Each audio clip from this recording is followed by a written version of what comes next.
And this is our special episode 3845, 3846, and 3847. Gagamit tayo ngayon ng tarot. No?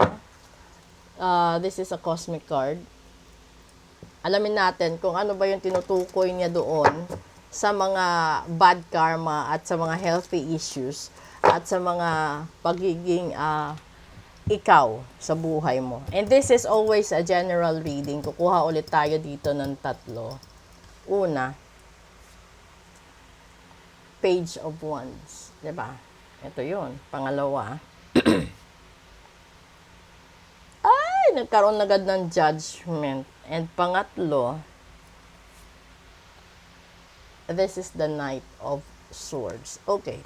So, posible, no, na sa umpisa, masyadong mataas at matayog ang pangarap mo, napakiramdam mo, mabilis mo lang ito makakamtan. Pero along the way, may mga tao kang nasasalamuha, no? Sama mo sa buhay na siyang magiging dahilan kung bakit magbabago lagi ang desisyon mo. Dahil tignan mo itong Page of Wands, ang dami mong plano na magkaroon ng greener pasture. No, ang dami mong planong abutin sa buhay mo na ang buong akala mo is makukuha mo agad ito. Hindi siya ganun kadali. Dahil may mga taong biglang susulpot sa buhay mo na magiging dahilan kung bakit ka magkakaroon ng delays. So kung ito yung mga bagay na nangyayari sa buhay mo, mapanegosyo, relasyon, no, pamilya, trabaho, ayusin mo ito. Para makuha mo ang gusto mo, tanggalin mo yung mga dahilan ng delays ng buhay mo. So kung ikaw yung tipo ng tao nagpa-ritual sa akin, and along doon sa ritual nakikita kung ano yung dapat mong gawin, dapat mo i-consider yan. Kasi maihahalin tulad natin yung ritual sa isang sakit. Yung physical na sakit, yung natural na sakit, diba?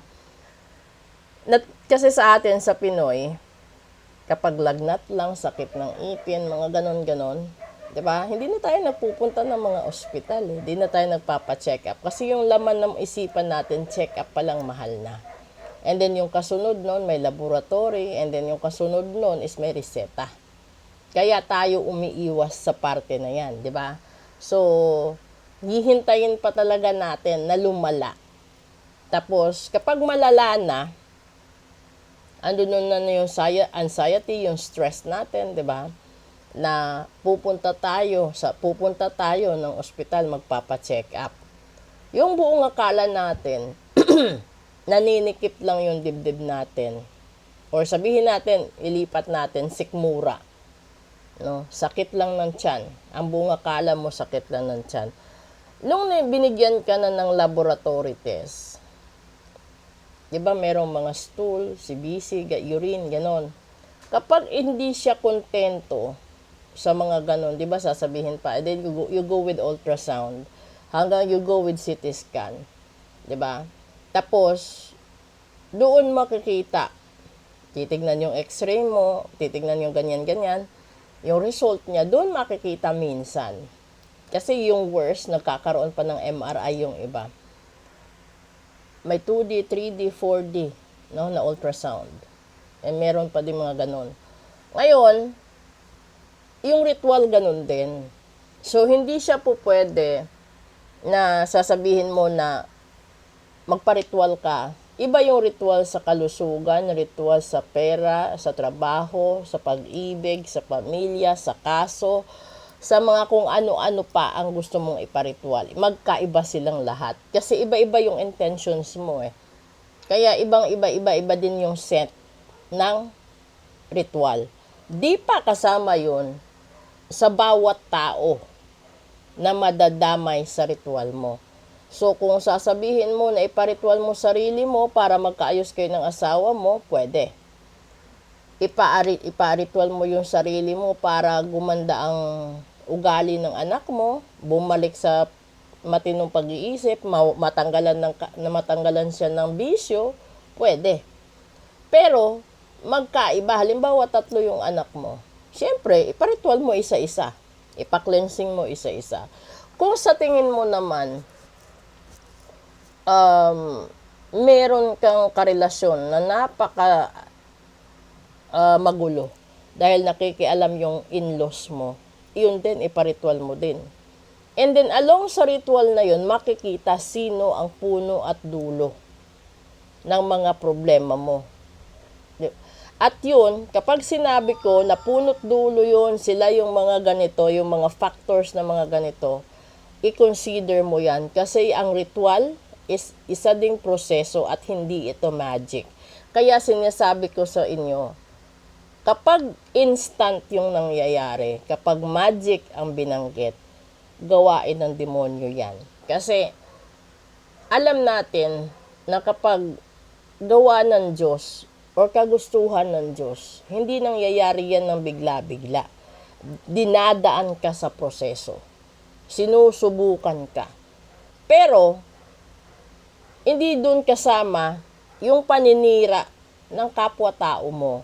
Dahil, kung meron mang natural na problema, yun lang yung trials na binibigay ng Diyos for us to be a better person, for us to be stronger version in every lesson that we learn in life. Yun nga lang, may mga tao na kapag umaangat ka, no, kapag marami ka ng pagkain sa hapag, kapag kasi yung iba simple lang eh. Gusto mo lang makakain ng masasarap, gusto mong i-share doon sa mga kapatid mo, sa magulang mo, na ganito kasarap yung fried chicken, ganito kasarap yung lechon, ganito kasarap yung salad, no? Yung mga cake na nandoon sa kung saan-saan na pastry shop. Gusto mo yun eh. Lahat yun gusto para sa pamilya, lalo na Pinoy. And then, magkasunod nun, magkakaroon ka ng boost ng adrenaline na magsisikap ka, mag-aaral ka, magtatapos ka. Kasi gusto mong makabili ng bahay. Una, lupa. Pangalawa, magpatayo ng bahay. Tapos, pag-aralin mga kapatid mo, no? Bumili ng mga maliliit na appliances, hanggang sa dumating sa punto na papangarapin mo na magkaroon ng motor, tricycle, kotse, van, pick-up, truck, kahit ano pa, 'di ba? So, ito 'yon na hanggang sa dulo, kapag mayroon ka pang extra, bibili ka ng maliit na palayan, bibili ka ng maliit na farm, livestock, ganun, di ba? So, those were the plans na dapat at kaya naman ng bawat tao kung magsisikap lang at bibigyan ng opportunity. Kaso, kahit yung white sand, yung resorts, may mga rocks din sila. So, ibig sabihin, hindi ganon kadali abutin ang lahat ng pangarap mo sa buhay kung Diyos ang nagbigay. Pero kung yung tao, mas pahihirapan ka kasi yung tao kasi they want that to happen sa buhay mo instantly. They want you they want to see you struggling, they want to see you suffer, they want to see you in pain and broke. Yun yung mga tao na hindi nila kaya na maungusan mo sila, malagpasan mo sila. Simpleng pagsisimba nga nagiging issue pa, di ba? Yung pag-upo mo sa harap ng simbahan, kapag gusto mo si Father, nagkakaroon ng ibang kulay. 'Di ba? Pero yung pag-praise minsan ng ibang tao sa pare, sa pastor, sa ministro, is just as a sign of being thankful na na-divert yung attention mo pabalik sa Diyos. Pero yung iba kasi, chismoso, naglalagay ng hindi magandang kulay. Ganon din yun sa trabaho, ganon din yun sa pag-aaral, sa kapwa faculty members mo, sa kapwa kung ano-ano pang organization na nandoon ka. Always na misinterpret yung mga good signs and good deeds ng bawat isa. Even yung pag-share ng pagkain, binibigyan ng kulay.